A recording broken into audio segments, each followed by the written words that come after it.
हूर को जैसे ही पता चलता है कि तैमूर उसको छोड़ के चला गया है, फिर से एक दफ़ा ज़ोरदार तमाचा दानी के मुंह पे लगता है और दानी हैरान हो जाता है कि आखिर हूर को हो क्या गया। एकदम से हर चीज़ कैसे बदल गई, कैसे हर चीज़ उसके लिए ख़त्म हो गई। क्योंकि जैसे ही वो तैमूर के घर पे जाती और जाके वहाँ पे पूछती है कि भाई तैमूर किधर है, उस पर वो साफ साफ उसको जवाब दे देते हैं कि भाई आइंदा यहाँ का चक्कर मत लगाना, क्योंकि वो अब यहाँ पे नहीं और वो छोड़ के जा चुका है। और बेहतर यही है कि अपने दिलो दिमाग से ये बात निकाल दो, क्योंकि तुम्हारे लिए अब यही बेहतर है, वरना तुम्हारे लिए काफ़ी ज़्यादा मसला बन सकता है। आगे से आप देखेंगे कि हूर कहती है दानी को कि ये सब कुछ तुम्हारी वजह से हुआ है और तुम्हें ही ये सब कुछ ठीक करना होगा। दानी भी काफ़ी हैरान है कि आखिर हूर को हो क्या गया है।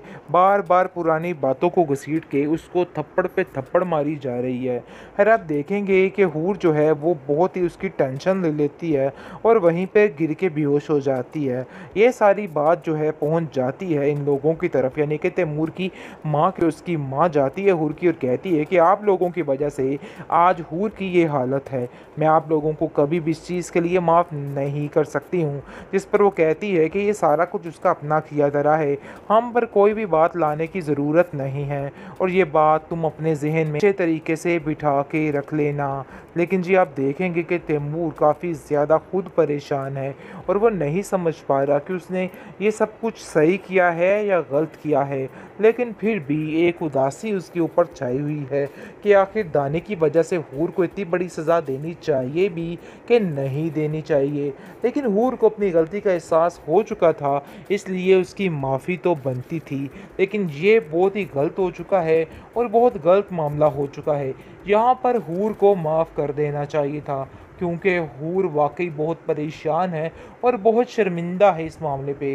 लेकिन तैमूर को भी ऐसा लगता है कि ये दानी कभी नहीं बदलेगा, जिसकी वजह से वो इस बात की हामी नहीं भर रहा है कि उसे कुछ करना चाहिए या कुछ नहीं करना चाहिए। इसलिए वो हूर से अभी तक खफा है।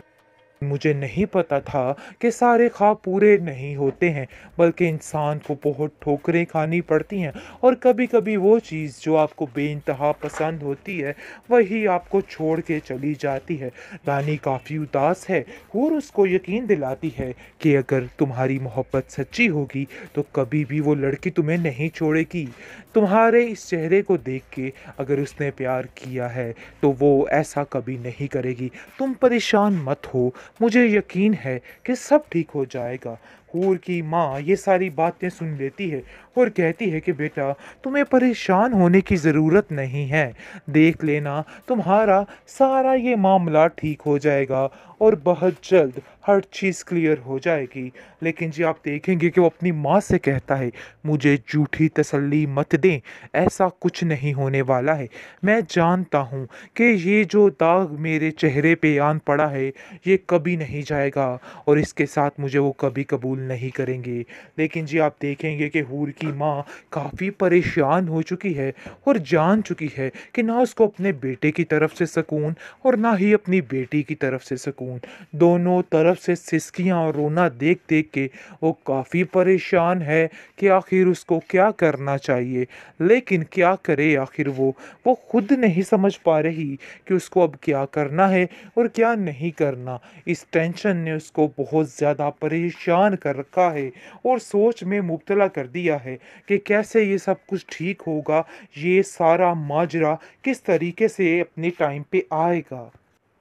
हूर कबाब जैसे ही ये माजरा देखता है कि बहुत ज़्यादा तैयारी के साथ तैमूर कहीं जा रहा है, उसका दिल फटते फटते रह जाता है और अपनी बेटी से कहता है कि हौसला रखना, बहुत जल्द सब ठीक हो जाएगा। क्योंकि हूर को भी पता चल चुका है कि वो उससे दूर जाने की कोशिश कर रहा है, लेकिन इस चीज़ के लिए वो हर एक को तसल्ली दे रही है, बल्कि सबसे बड़ी बात है खुद को तसल्ली दे रही है कि ऐसा वैसा कुछ भी नहीं होगा, परेशानी वाली कोई बात नहीं है। लेकिन जी आप देखेंगे कि हूर दिल ही दिल में ये सोच रही है कि कहीं ऐसा हो जाए कि वापस आ जाए तैमूर और सारा कुछ ठीक हो जाए।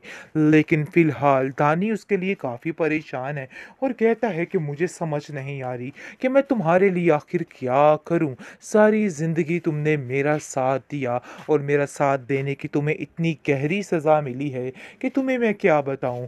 लेकिन अब ऐसा नहीं होगा, मैं उन लोगों से जाके खुद माफ़ी मांगूंगा। जिस पर हूर उसको कहती है कि ऐसा करने की कोई ज़रूरत नहीं है।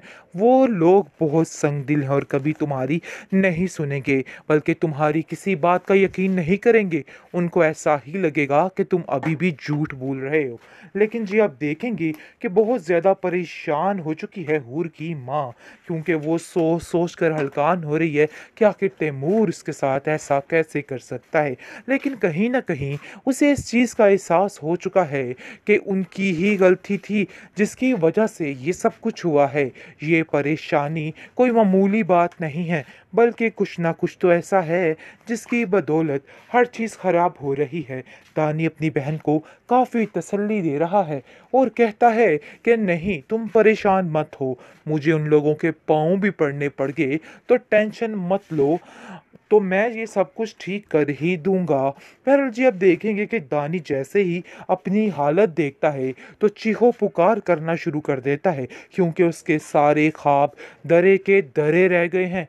जो कुछ वो सोच रहा था वो सब कुछ ख़त्म हो गया। वो अपनी माँ से इस चीज़ का तज़किरा करता है और कहता है कि मैंने काफ़ी ख्वाब सोच लिए थे, लेकिन मुझे नहीं पता था कि सारे ख्वाब पूरे नहीं होते हैं, बल्कि इंसान को बहुत ठोकरें खानी पड़ती हैं और कभी कभी वो चीज़ जो आपको बेइंतहा पसंद होती है वही आपको छोड़ के चली जाती है। रानी काफ़ी उदास है और उसको यकीन दिलाती है कि अगर तुम्हारी मोहब्बत सच्ची होगी तो कभी भी वो लड़की तुम्हें नहीं छोड़ेगी। तुम्हारे इस चेहरे को देख के अगर उसने प्यार किया है तो वो ऐसा कभी नहीं करेगी। तुम परेशान मत हो, मुझे यकीन है कि सब ठीक हो जाएगा। हूर की माँ ये सारी बातें सुन लेती है और कहती है कि बेटा तुम्हें परेशान होने की ज़रूरत नहीं है, देख लेना तुम्हारा सारा ये मामला ठीक हो जाएगा और बहुत जल्द हर चीज़ क्लियर हो जाएगी। लेकिन जी आप देखेंगे कि वो अपनी माँ से कहता है मुझे झूठी तसल्ली मत दें, ऐसा कुछ नहीं होने वाला है। मैं जानता हूँ कि ये जो दाग मेरे चेहरे पे आन पड़ा है ये कभी नहीं जाएगा और इसके साथ मुझे वो कभी कबूल नहीं करेंगे। लेकिन जी आप देखेंगे कि हूर की माँ काफ़ी परेशान हो चुकी है और जान चुकी है कि ना उसको अपने बेटे की तरफ से सुकून और ना ही अपनी बेटी की तरफ से सुकून। दोनों तरफ से सिसकियाँ और रोना देख देख के वो काफ़ी परेशान है कि आखिर उसको क्या करना चाहिए। लेकिन क्या करे आखिर वो खुद नहीं समझ पा रही कि उसको अब क्या करना है और क्या नहीं करना। इस टेंशन ने उसको बहुत ज़्यादा परेशान कर रखा है और सोच में मुब्तला कर दिया है कि कैसे ये सब कुछ ठीक होगा, ये सारा माजरा किस तरीके से अपने टाइम पे आएगा।